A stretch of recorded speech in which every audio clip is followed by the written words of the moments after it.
Right, you dirty bitches. This is the MMA latest hangout.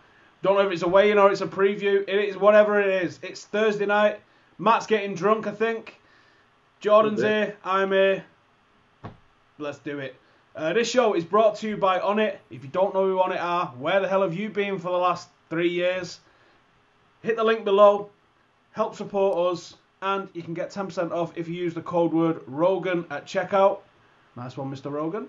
Or you could use the code word Fighter, I suppose, if you like. Tonight we're going to talk about the upcoming Bigfoot versus Mir card in Porto Alegre on Sunday night in Brazil. Bigfoot versus Mir. Not really a headline for me, that, I'm afraid. What do you think, boys? I don't think this is a headliner by any means. A lot of people, like we said a few minutes ago, before we went on air, we're all more interested in the co-main event between Edson Barbosa and Mr. Michael Johnson. That fight's going to be a lot better fight. We definitely should see a 5-round battle. Nobody cares about seeing Silva and Mir go 5 rounds because they're not going to go 5 rounds. If it does, it's going to be incredibly boring. So much more interested in the co-main event coming up. Does anyone else think Mir could probably just take Silva down and submit him right away if he wanted to? No, not that easily. I think you're thinking within like 30 seconds or so. No. Like within a round or two.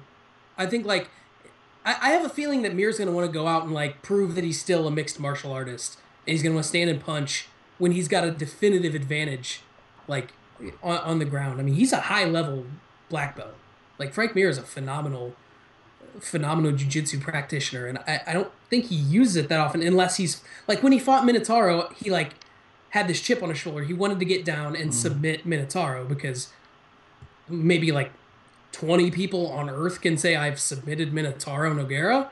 So he didn't actually submit him, I don't think either, did he? No, he just broke his arm and he wouldn't fucking tap.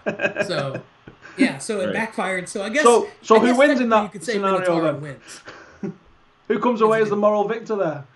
Yeah. I think Minotauro does, because he was like, okay, I'm still not tapping. Yeah, I didn't tap. Yeah. My arm's facing back here, but I right? didn't tap. Like, I didn't give up. The ref pulled you off.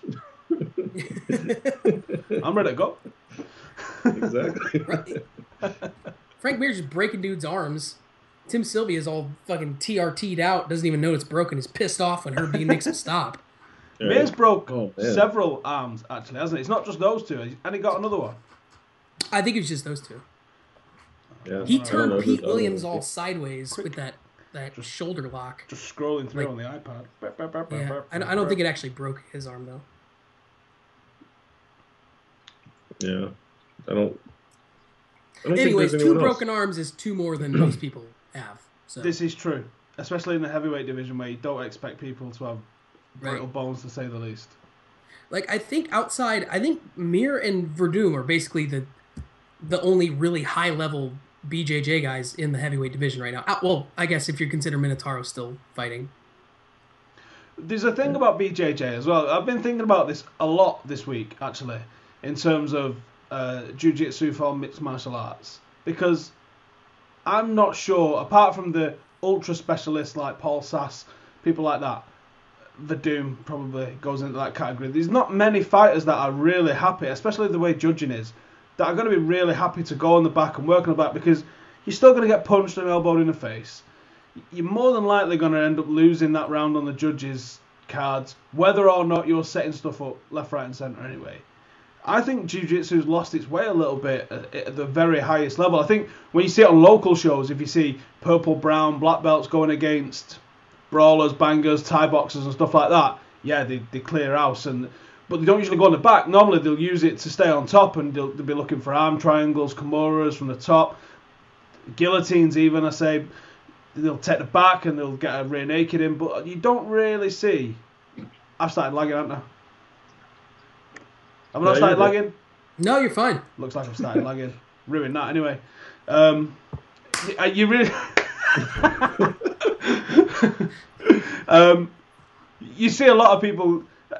The rear naked choke is the number 1 go-to submission, I think, in mixed martial arts. Without pulling up every stat of every submission ever, I think the rear naked choke is the one, but you don't really see much happening off the bat. You don't see many people going for any of the crazy stuff that you would see in straight jiu-jitsu competitions. And I think jiu-jitsu has lost its way a little bit. Do you think part of that is because it's more prevalent, so more people have at least a basic understanding of how to defend? Defending is easier than attacking, obviously, as well. It's easier to stay tight and not give anything away than it is to start trying to defeat someone who knows generally what's coming. I agree, but I do think there's a bit of a plateau that jiu-jitsu needs to bang out of a little bit. Sure. So anyway, as we were saying, we're not excited for that. Let's move on to the one we are excited for. Edson Barbosa, who I actually thought hadn't fought for a good 6 months, and so I've just checked his record, and how could I forget the fight with Bobby Green just before Christmas, back end of November. I'm staying up for this, put it that way. It's an early morning one, this, for us in the UK, but I'm absolutely staying up for this. Edson Barbosa is one of those fighters that I don't miss a fight of. Love him. Love him. Yeah, man. That dude, he's so dynamic, man. First off, he looks like an action figure. The dude's ripped to shreds, right? And then he comes out throwing wheel kicks from hell. And the dude's just awesome to watch, man, because, he's always on highlights. And,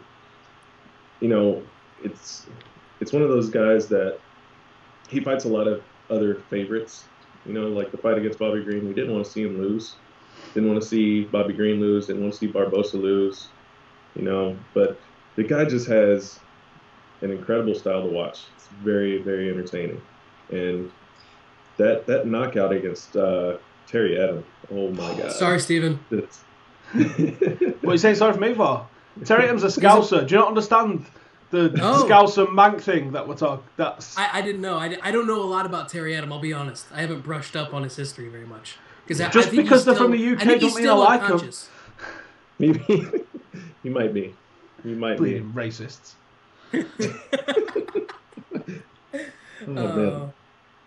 Yeah. Barbosa's got 2 losses. As we were discussing earlier, the 2 losses he's got Cowboy Cerrone, who at the moment looks invincible-ish. Invincible-ish? There's no shame whatsoever in losing to Cowboy Cerrone, especially on the current tear that he is on at the moment, which is phenomenal. And the other one was Jamie Varner, which, as we've just done, as we've had a quick look at his career in a capsule, just completely fell off the radar. And beating Barbosa was like a little bit of a death rattle almost before just completely wiping his whole career out. He just went on a serious tear of getting battered by everyone he stepped into the cage with and then retired.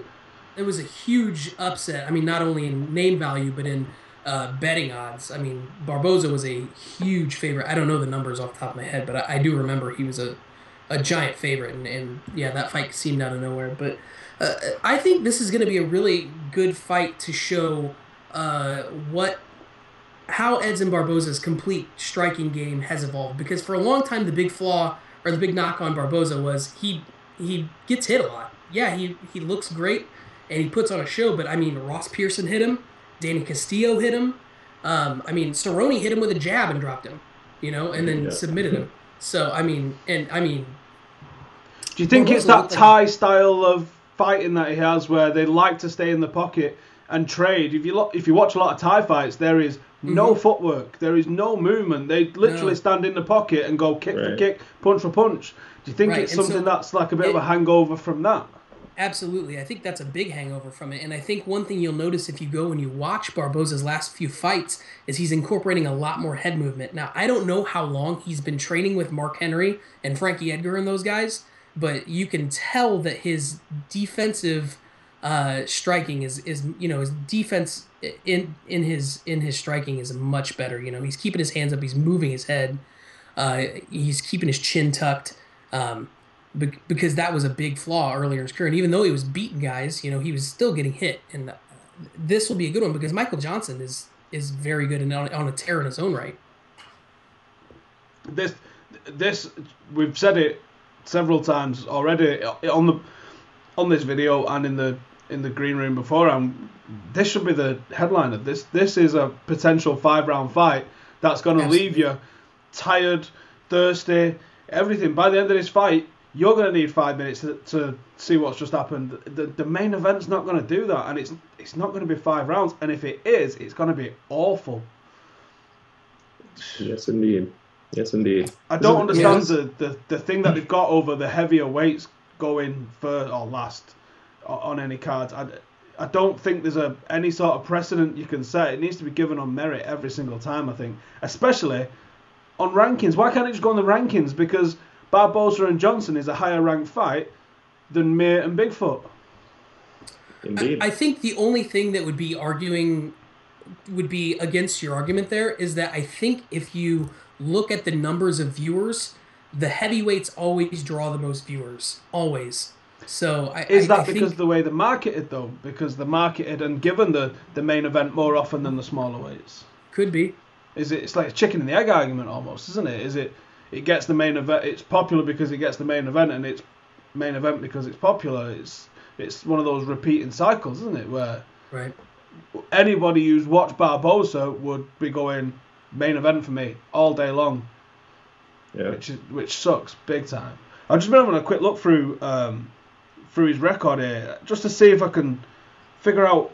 I don't remember the Jamie Varner fight it specifically, and I'm just wondering if he maybe had a bad cut or something along those lines, because it just seems like such an anomaly in his record. He got dropped like right.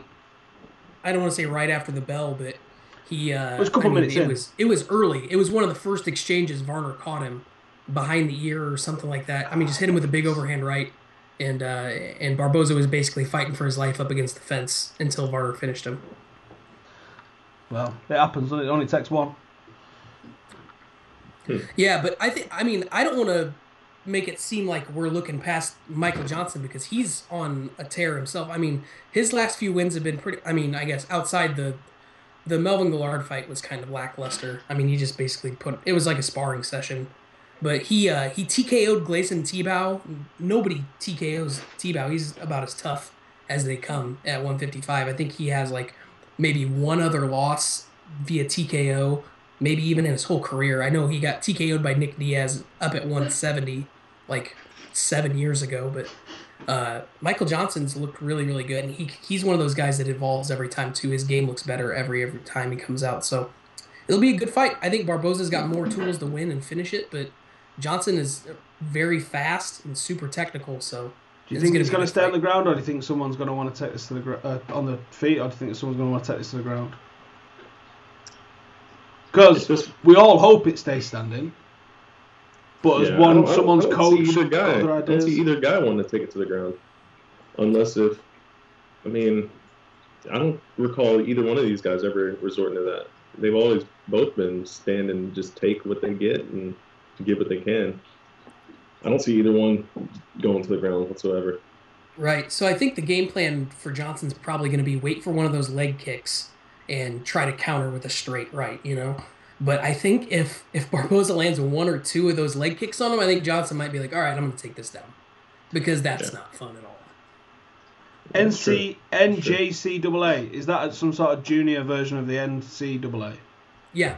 Yes. Okay. So Johnson's got some sort of wrestling background. Yeah, he's a decent wrestler. Yeah, I remember when he was on Tough, he was mostly a wrestler.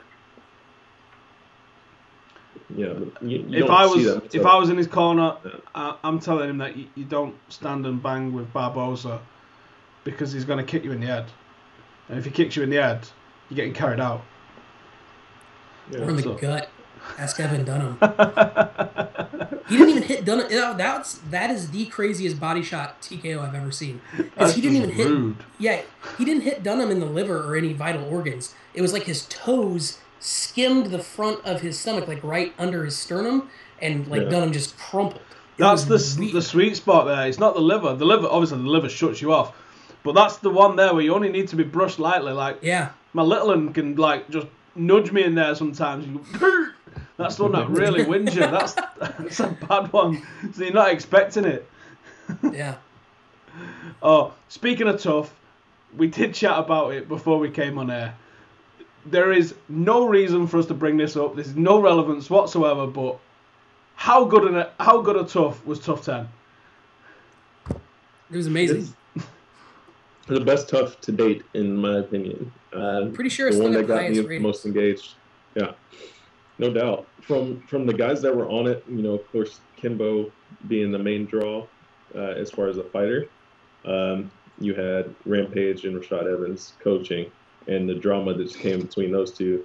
You thought they It really was hated beautiful. each other. I don't think you could have scripted it between those two better. Rashad was so cool about the shit talking that Rampage was throwing at him. It was absolutely fantastic. I think we should get Vinny does the throwbacks. I think we should get him to do a throwback Thursday to Tough 10. I think That would be because awesome. It was an awesome season. Yeah, Tough 10 peaked. It had over 4 million viewers. For Tough, that's huge. Is that just US? Because it was free to air TV in the UK. Opening it up and right I know now. a lot of people watched it. 7-year-old link right now, or 6-year-old link right now. So, I think the only thing staged about that entire Tough was the doors that Rampage broke. Yeah, I'm not buying that. All the doors in there are made of paper. Right.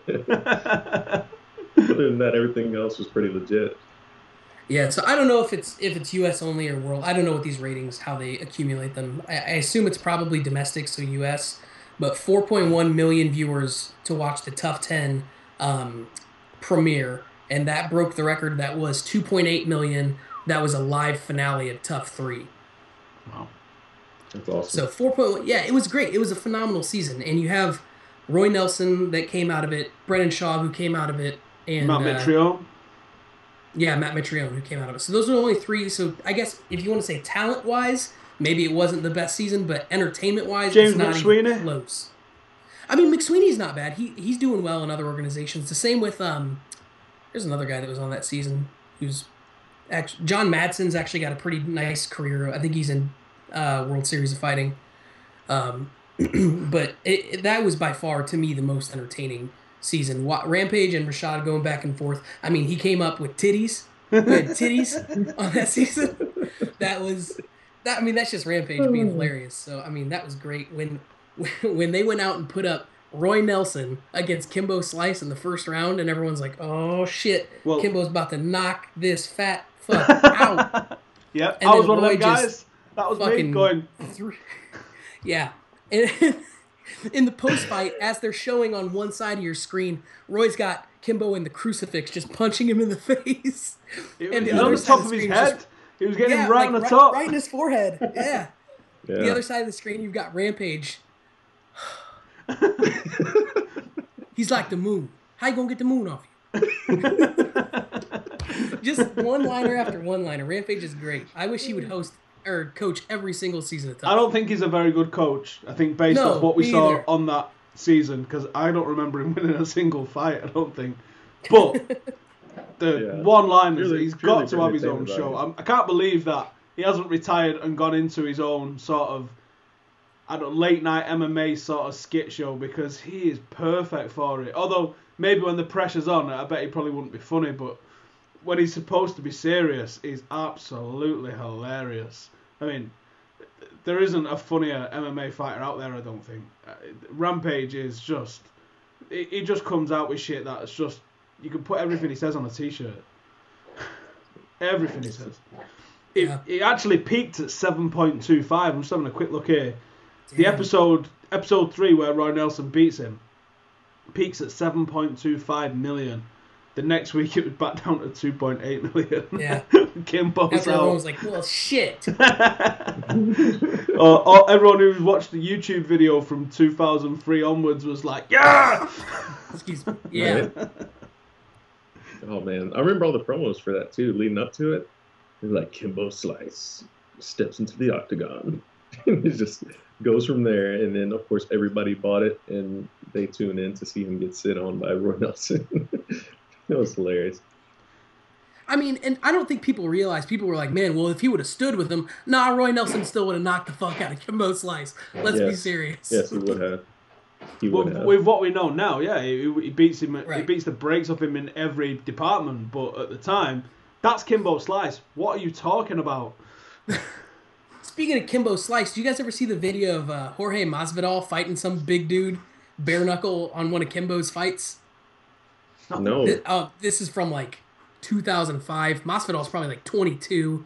He's got long hair, and he was in one of Kimbo's like his little like ring where they'd have all the dudes out there fighting, and bare knuckle. He's fighting some dude that's at least 230. Masvidal's probably buck 65, and Masvidal is just lighting this dude up with combinations, leg kicks, like just whooping this guy. And this was obviously That's before... what happens when you get a bouncer who's probably paid, I don't know, defensive tackle or something like that at college, and he's just an absolute monster who fights someone who can actually fight. It happens all the time. Yeah. You get and this was big dudes who think they can fight, and then they fight someone who actually. And I mean, can obviously, fight. this was early in Masvidal's career, but so before he was even fighting in Bellator, I think, or Strikeforce, I mean, but it was funny. It's crazy to watch because you're like, holy shit, these guys are beating the piss out of each other in some guy's backyard. There was a podcast the other day that was $30. talking quite in depth about Kimbo and everyone coming up through those Florida street fight things, and that's like how they do it, and it's a crazy thing, man, crazy thing. I can't wrap my head around. I can't wrap my head around how popular it came. In fact, let's have a quick. You two keep talking a sec. I'm just gonna go on YouTube and I'm gonna see what the highest Kimbo Slice video got, because I reckon you're looking at 20-30 million views easily. Yeah, I mean, I remember the Kimbo craze, man. It was like me and all my buddies would crowd around my parents' PC and like turn the volume down because you knew someone was going to scream curse words really loud and you didn't want your mom to hear, so you're like, all right. And then, Kimbo just beats the bejesus out of some fucking 300-pound dude who's like, no, I can fight. And then Kimbo comes up and just punches him in the face as hard as he can. Yeah, that was crazy, man. I wonder how many views those videos actually had. Not that many. Well, no, the most popular ones are like Michael Jai White and Kimbo Slice, where they're just talking shit when they was filming something on set. Well, I wonder if the original videos got taken down. Maybe, yeah. I mean, Kimbo Slice versus Serbia, and I think that's one of the fights. Although it's not in a backyard, it looks like it's in a hotel. That's got 8 million. His actual fights have a lot of views. Like his boxing matches and his actual MMA fights that are on YouTube have a ton of views. Yeah, I think the Seth Petrozelli one, that'll be the one. Yeah, that's 12 million. Oh, it's going to play. That one video with Michael Jai White has a lot of good information in it, though. I'm sure everybody's seen it by now. Yeah, that's the one we're trying to... Where he breaks down just punching. Like I think he's trying to disguise a jab, I think, or something like that. Yeah. Michael Jai White knows his stuff. And that's very true. We put that into practice, in training. We watched that video. And then we actually put it into practice. And then, we sparred using that mentality. And guys got popped quite a few times. Got a little stingers up the nose, right straight in the nose from that. I'm trying to think when these actually were the Kimbo Slice things. What year it actually came out, because this one is uploaded in 2006. When was Tough 10? 2009. Right. Yeah, all the original fights are still up there. You got like 3 million, 3.2 mil. I just feel like I watched it a third of that, so it's just... And I definitely watched at least another third. Yeah. I guess that shows you how much of fighting is still, got a niche. Not really. Yeah. But it's niche. Definitely popular in my circles. You lot broke the language. It's niche. Niche. It's not niche. Whatever. Jesus. Hey, why don't you fly over here and fight me for it? I'll fucking get a plane ticket. I can't anyway because I'm busted up from today. I just need a cuddle. Can I send a strongly worded email? That works. Yeah, I'll allow it. Anyway, let's move on and let's actually talk some stuff that's going to be interesting for anybody that's still actually watching. Well done you. You need to go get a life. But we'll do another 10 minutes or so talking some shit. The pay-per-views that we've got coming up from the UFC. Let's forget about all the negativity. Let's forget that all your favourite fighters are doing more drugs than your local pharmacy. Let's forget that every single fighter is on steroids, probably. Let's forget all of the negativity that we've had. Let's forget the injuries and every single card getting pulled out. January was an awesome month for fights. Awesome month. Yeah. February's not bad so far. I think this weekend's going to be a pretty good card. We've still got Ronda next Saturday. It's going to be another 2 great cards to top February off, which is a bit of a quiet month after what we had last month with McGregor and Cormier. And I mean, they're going to have to go a long way to top last month's. But the fight nights might not be great, although some of them are. But the pay-per-views, 185. Let me read this to you. Anthony Pettis versus Dos Anjos. Esparza and Joanna Zizzer. Nailed it. Johnny Hendricks, Matt Brown. Nailed it. Roy Nelson, Alistair Overeem. That's 4 headliners potentially there that are all on the same card. And you've got Ross Pearson, Sam Stout, Cruikshank, Rosh Holt, and obviously Sergio Pettis has to come and fight on his brother's card. There's another fight on the main card too. That's an awesome fight. But it's one of the smaller weight classes. People probably don't know it. But Chris Carriazo is fighting Henry Cejudo, who is about as solid of a prospect as you can get. I mean, Olympic wrestling pedigree, who showed awesome stand up, just has to make the weight. So We'll see. That's another awesome fight though. What do you think the deal is with these 2 title fights? Because this is becoming a trend. Do you think it's so when they book in a pay-per-view, they have a little bit of wiggle room for when the inevitable champion pulls out with an injury? Do you think that's what they're doing? Or do you think that is there some sort of other reason why they're doing it? Because 185, 2 title fights. 186, 2 title fights. 187, I don't think it's got booked yet. Let me have a look. 187 is... 187 is Rory and Lawler. She's got 1 at least. No, 187 is Jones and Johnson. And, yeah. Johnson, yes. And Wyman Belfort, so there's 2 on that one as well. 188 was the one we was discussing earlier, which has got nobody at the moment. Right. Which we think is probably going to end up as a heavyweight. Fingers crossed, Kane and Purdue. Yes. 186, that's an awesome card again. That is Dillashaw Barao, Johnson Horiguchi, Rampage and Maldonado, Bisping Dollaway.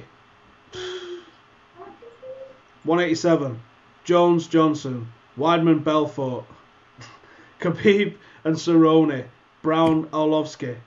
These are value for money is what you're getting, I think, here.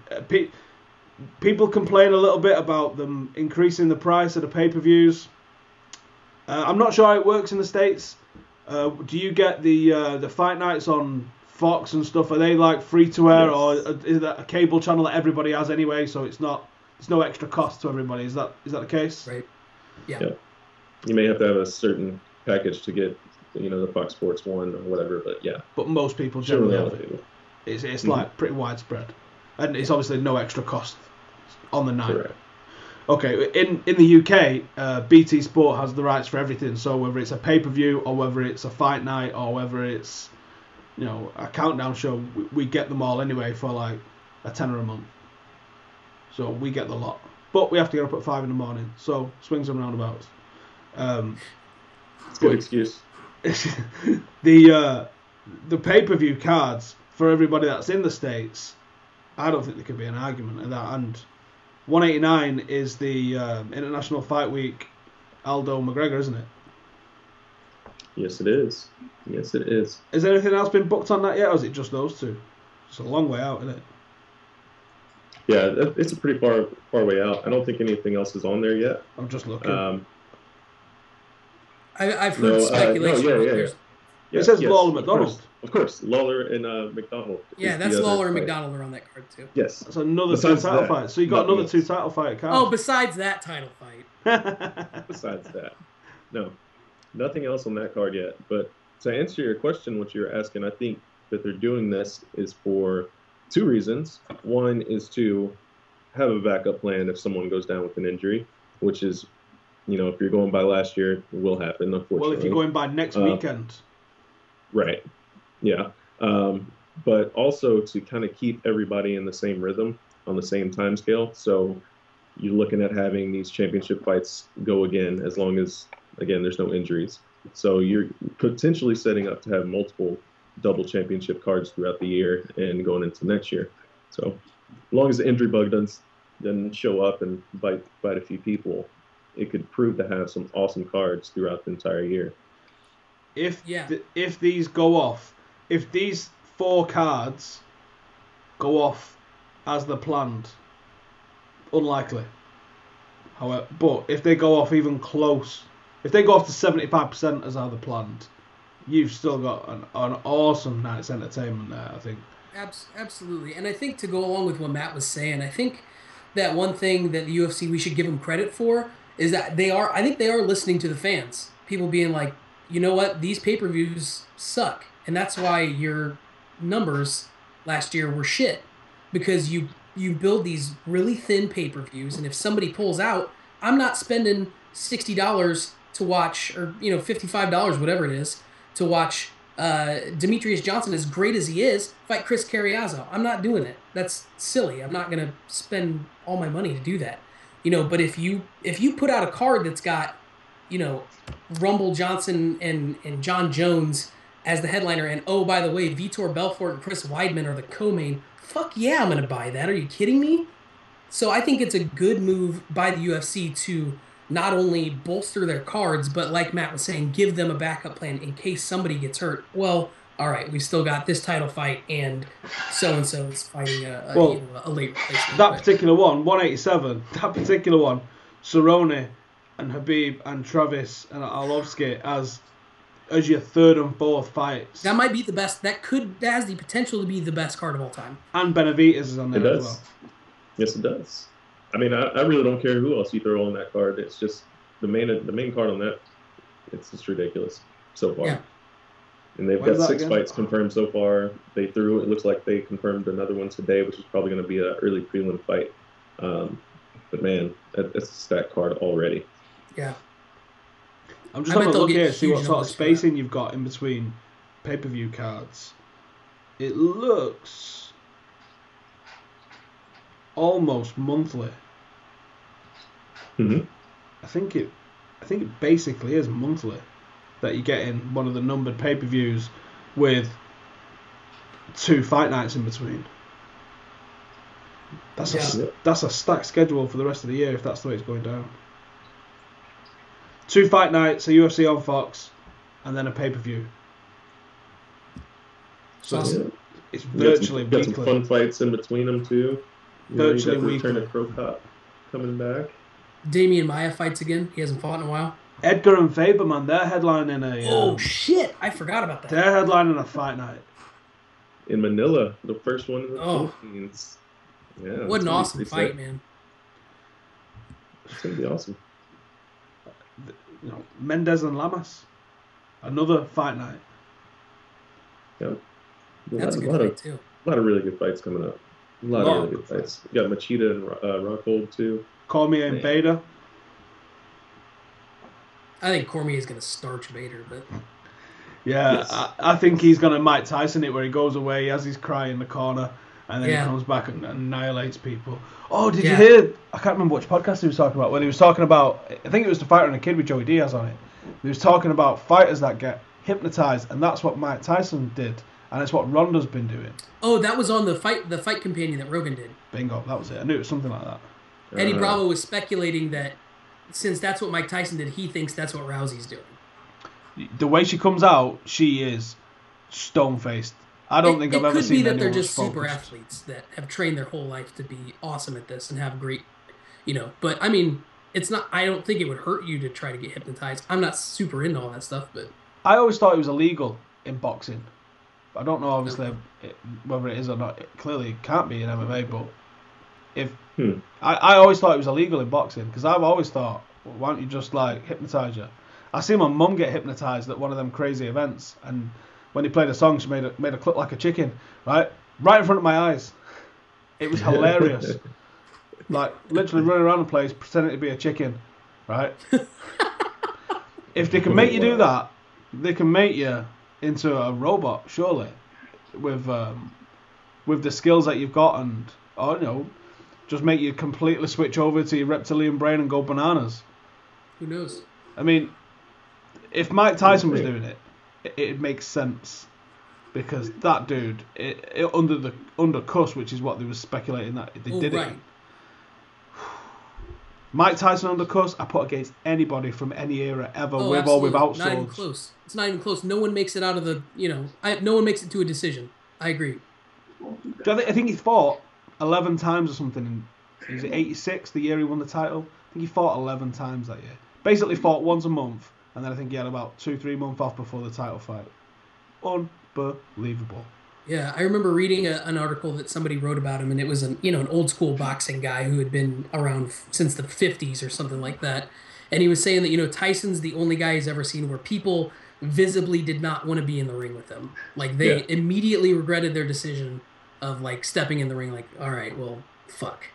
I think Rogan said it a long time ago. It was like watching an execution.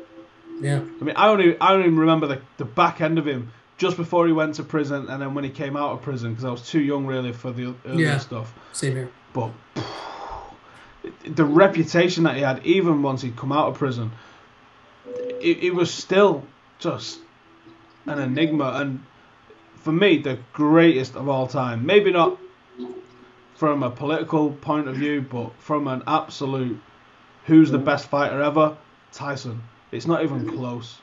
Not even close. And I don't even put Ali in the argument, really. Roy Jones is a second for me. Really? Love me some Roy Jones.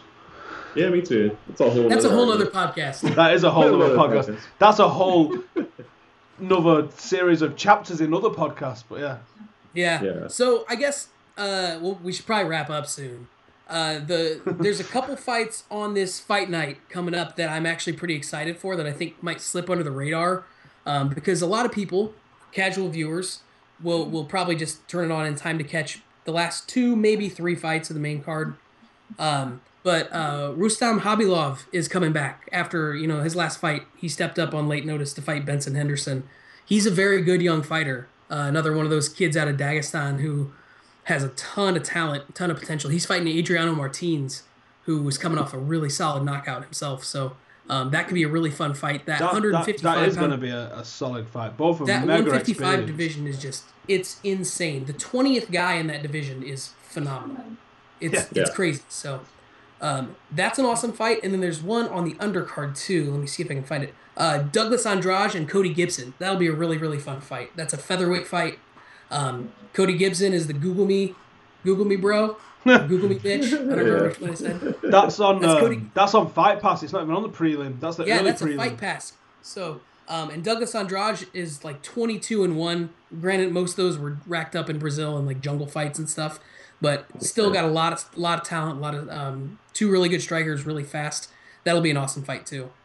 These Brazilian cards, when they do stack them with relatively unknown Brazilians, have got the potential to be absolute firecrackers.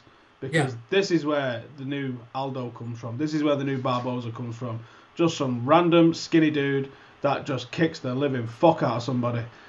This always happens. There's always going to be... There'll be a knockout of the night comes out of this, and that dude is just going to go on a tear through whatever division. Unless he's lightweight, like you just said, because nobody tears through nobody tears through the lightweight division. No, there's not really anybody tears through lightweight division.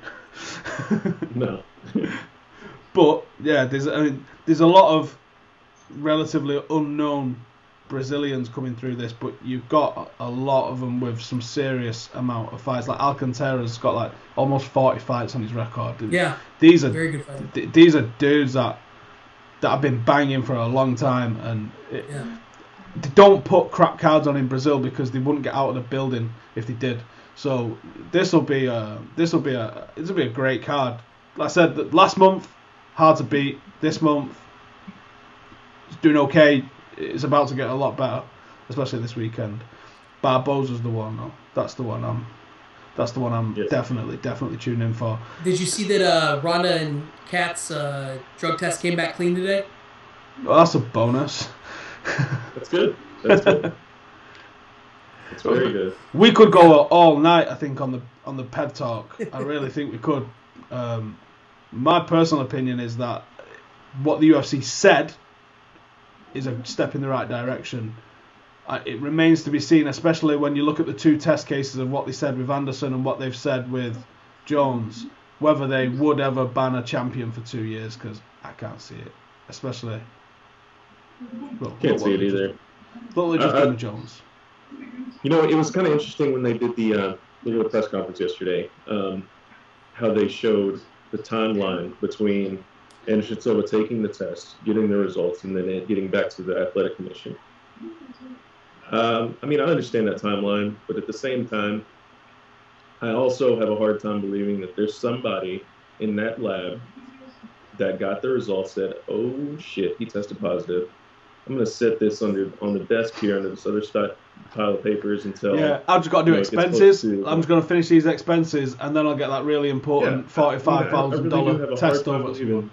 That there's somebody with that interest, you know, whether they be a fight fan or getting paid by somebody to say, hey, put these results regardless off until this fight goes through.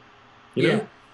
Because, I mean, you know the saying, don't kill the messenger, but I mean, can you imagine being the guy that has to call Dana White and be like, listen, Dana, by the way, Anderson Silva failed his drug test, so that's an email. You send that as an email. That doesn't go as a phone call. Yeah, that's an email. You're right. Exactly. Like, hi Dana, hope everything's well. How's the fam? Wink, wink. By the way, little piece, not a big deal. Just thought I should tell you. All right. Anderson failed. Not going to have my phone on me for the next week, so you're not going to be able to get a hold of me. So. Or you go, good news is Anderson Silva didn't fail for steroids. He failed for 2. That's a good one. Yes. Exactly. I was about to jump in and be like, yeah, I did, bro. Yeah. He failed for 2, so...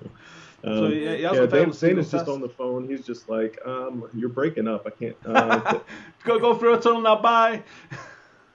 And then, we didn't get the results until 2 days after the fight. I don't know what's going on. We need to speed up this process. He sailed. Where'd he sail to? They've obviously stuck it in. They use the fax machine. No one uses the fax machine. It's in a corner. It's like behind boxes. We were just there going. We faxed it to you. You didn't get that fax? No. Did you get my fax? Go check the fax machine. I paged your beeper. Yes. Oh man, I'm serious though. I have a hard time believing. You know, somebody saw that result and was like, I think you pay $40,000 for a test. You get the results back pretty quickly. I would have thought. Yeah. Like, the minute you find out. Excuse me. Yeah, there's no automatic text that gets generated to you. I mean, they say that they don't know whose test is whose, but I'm sure that they know which fight card they're from. I think. I would assume so anyway. I do know that I've been random drug tested when I was in the army, and it just gets barcoded and sealed, and then it goes away.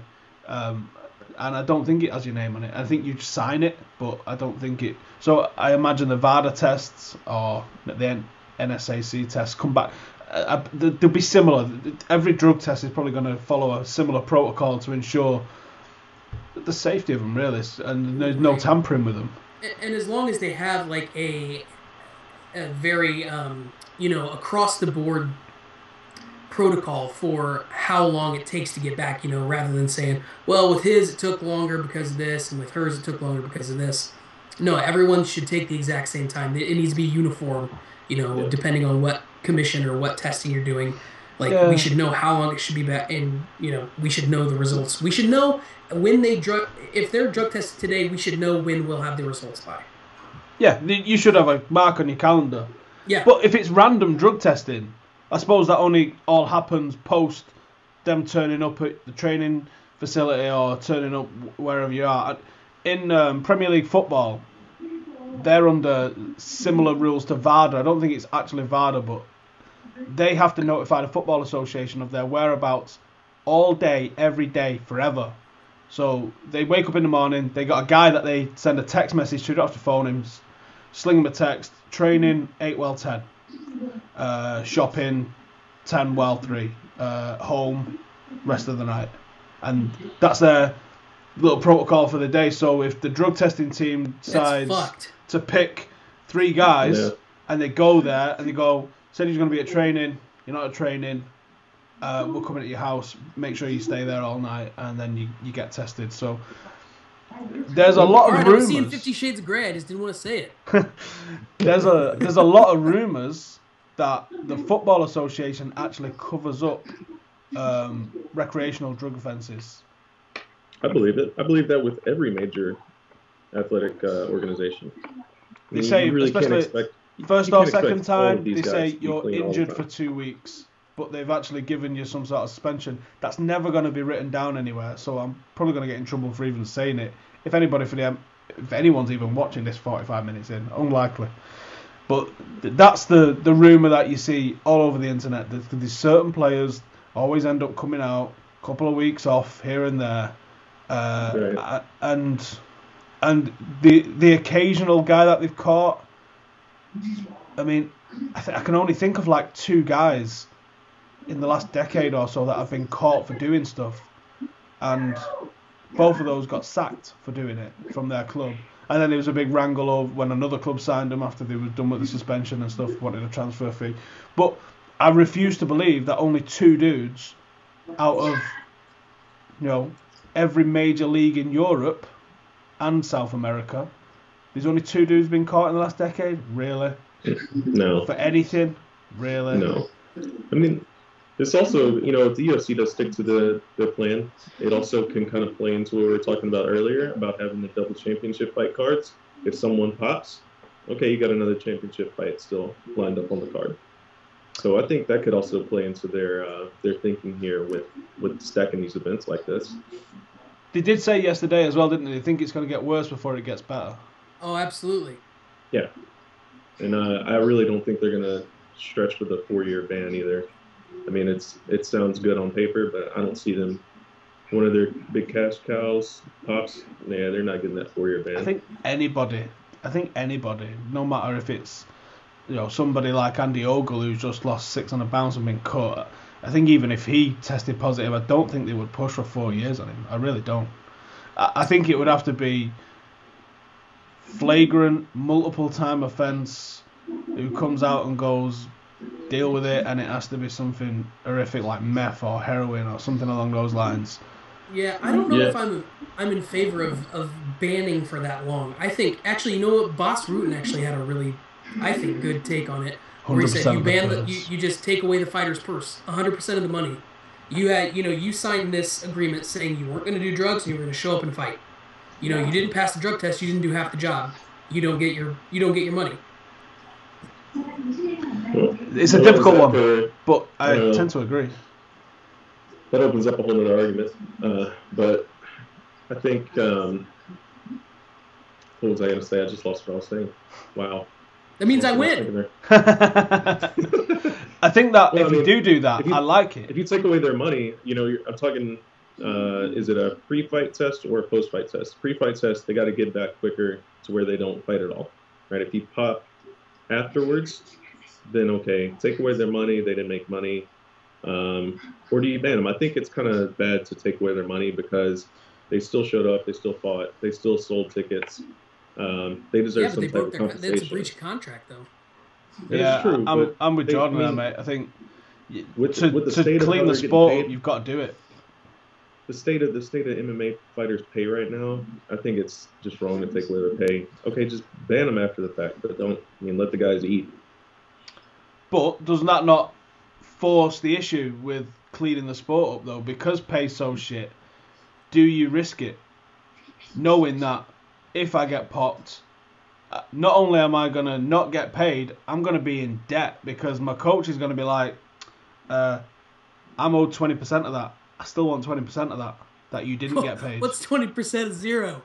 Right. Well, he's gonna know what he was due to get paid. Someone's on 80-80. He's gonna be like, well, I want 15 of that or whatever that you didn't get. But I think it's gonna lead to coaches probably being more stringent with the fighters, fighters being a bit more sensible, knowing the implications. You still get some crazy bastards that do it because crazy bastards do crazy things all day long anyway. Nick Diaz will pop for weed forever. So there's some fighters that are going to do it, but I think some of the steroid abuse, because it's the the ones like Anderson's been done for. They're the ones where you go, no, you've definitely taken that to do a job. The TRT exemption ones, they're a real grey area, and if the commission's saying, excuse me, if you can't use it, then you can't use it. But the ones where you've taken nandrolone or winstrol or whatever it is that you've taken that knowingly. That's not a medical thing. That's not a... Although in Anderson's case it kind of might be, but don't you? And like Rogan said, look at his trainer. The guy looks like a lizard with muscles. Oh my god. His trainer is ridiculous, man. That dude looks like he stepped right off the page of freaking Muscle Mag or something. And he's also Vitor's trainer back in the day, isn't it?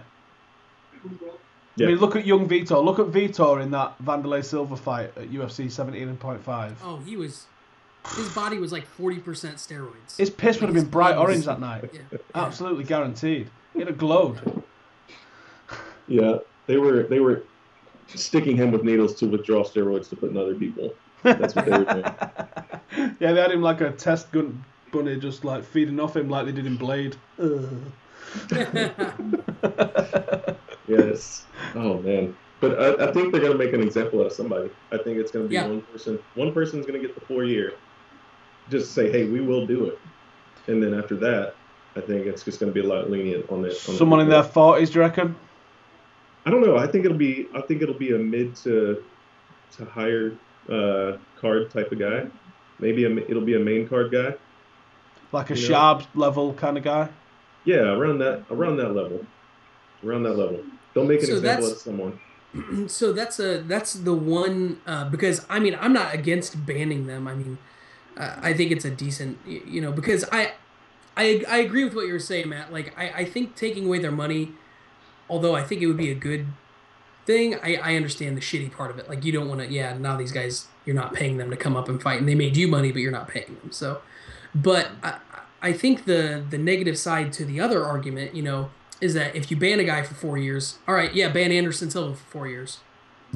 What that doesn't do anything. He was probably retiring anyways, So it's like you ban a Chael Sonnen or you ban a Vanderlei Silva. Is that really even a punishment? Because these guys, do they even have 4 years left in their career? Yeah, that's my thinking, is that they'll probably do it to somebody like that. Like, we banned him for 4 years. Like, that guy was never fighting again anyway.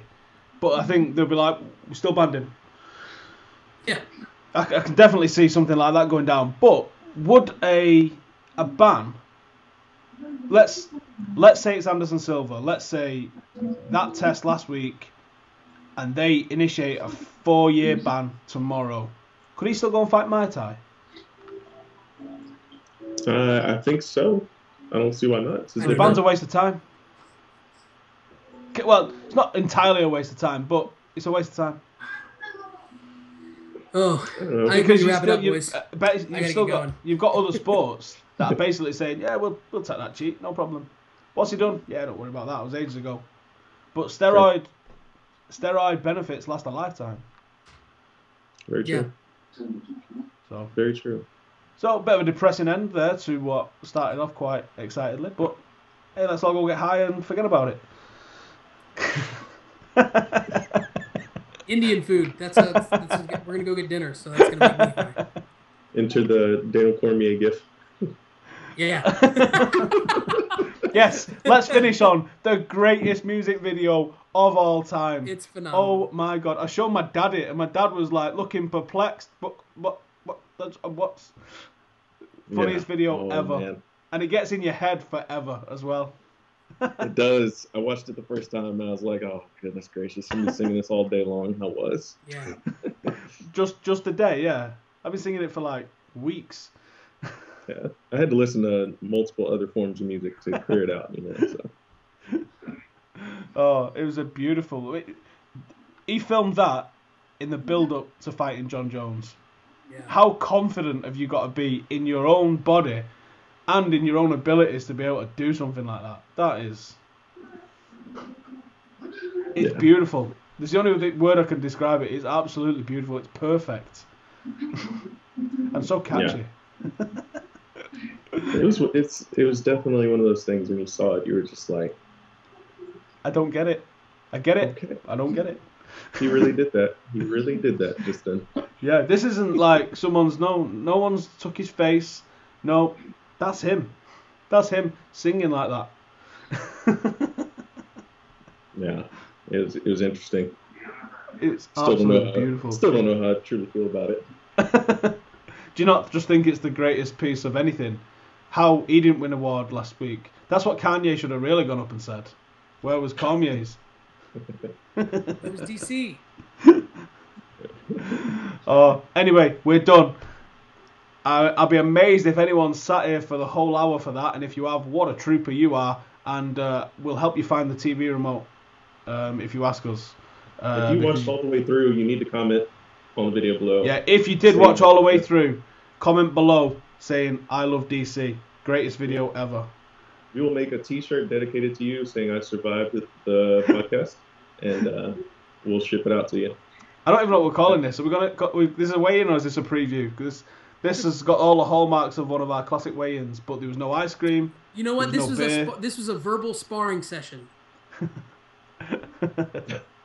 Well, do you know what? I'm going to keep it going because we're nearly at an hour. I think we should keep it going and make it break the hour. Fuck off, mate. I have an angry fiance ready to kill me because we've got 3 minutes to go. What's the matter with you? 3 minutes. I'm sure we could fill enough. We've just filled 57 of them. I'm sure we can fill another 3. I could sit here and talk all night, but I'm just saying I'm going to get murdered when I step out that door.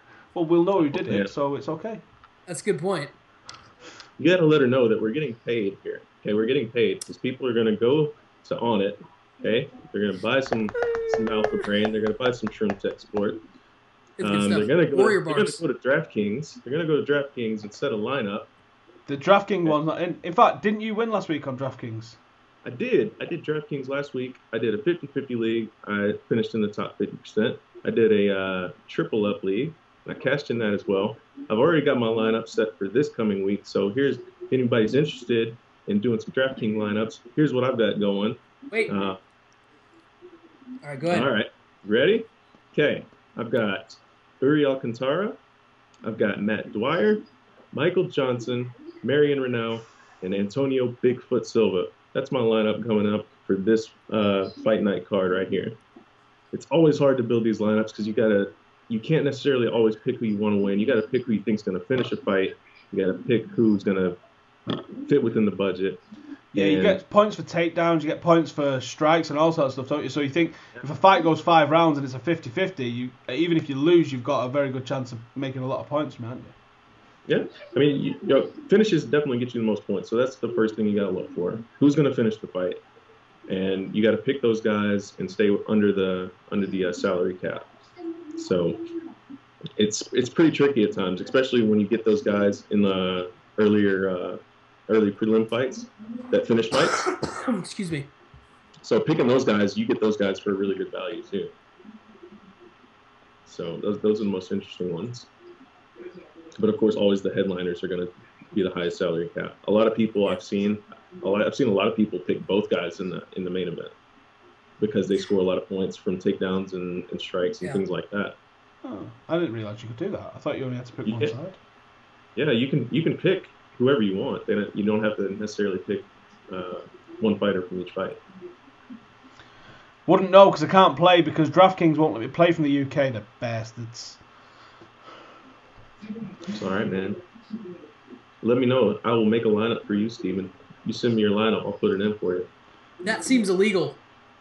Yeah, I'm pretty sure the good people at DraftKings. You a snitch? No. Well, all right. I'm sure the millions watching worldwide. Hey, I just dropped some gold on people if they survive this last minute. Do you know what? That made it worth it. It did make it worth it. So if you just listen to that part, comment below. Yeah, and if you listen to that part, tweet at him. Tell him how stupid he is. Yeah, when you lose, feel free to tweet at Mr. M. Wells R, I think it is, on Twitter. Yes. And give him abuse and say, dude, you just lost me $2. I'm going to spend $50 driving to where you live and tell you that you lost me $2 and we're going to throw down. That's what you want to do. And anybody that does that, I will happily reimburse. I'm ready. I've trained UFC, bro. He's gonna do that Des Bryant pose on you. Yes. I think we're over an hour, although I don't know at what point I'm going to cut it from the beginning. So, nice one for watching, you absolute losers. What are you doing? Thank you, though. Give it a thumbs up if you've made it this far. I think you owe it to us. Comment, share it, make sure that you subscribe because we got some pretty special stuff on the ladder planned, and it's not just this crap. It's actually getting out there and interviewing people. Do you like the tutorials that we do? Because there's another one that I'll be uploading later tonight with Matt Darley, who is dying to fight CM Punk. He's probably going to beat him if he does fight him, although I don't know what his chances are of fighting him. I love the tutorials, man. There's some good pointers in there. Oh yeah, good. AJ's done an amazing job with them, and we got some more on the way as well. I'm hoping for some head movement and footwork ones after my beating that I got today, that I can watch and try and put into practice in my next alert. Well, when are you doing that Skype session with Rogan so he can tell you how it's probably not for you? Oh, he's on his way. He said, I think you'll be surprised, but yeah, you got to give it up. That was unbelievably bad. Honestly, thank you for watching, you nutcase. Seriously, if you made it all the way through to here, you have to comment. It's the law. You've got to comment that you made it all the way through to the end here. I'm going to comment that you need to stop saying if you've made it all the way here. That's what I'm going to say. You fucking said it 8 times. Yeah, I'll delete that shit because I'm a moderator. And so's Matt. Off. We'll block you from the page. Deal with that. Anyway, hit the on it link below. Buy some shit. Don't buy the T Plus though because it tastes like ballsack. We're out of here. We'll see you. You're not doing a fight companion this week, are you? Nah, I didn't think so. Not on a Sunday night. Thanks for watching. We'll see you next week. Maybe. See you in a bit.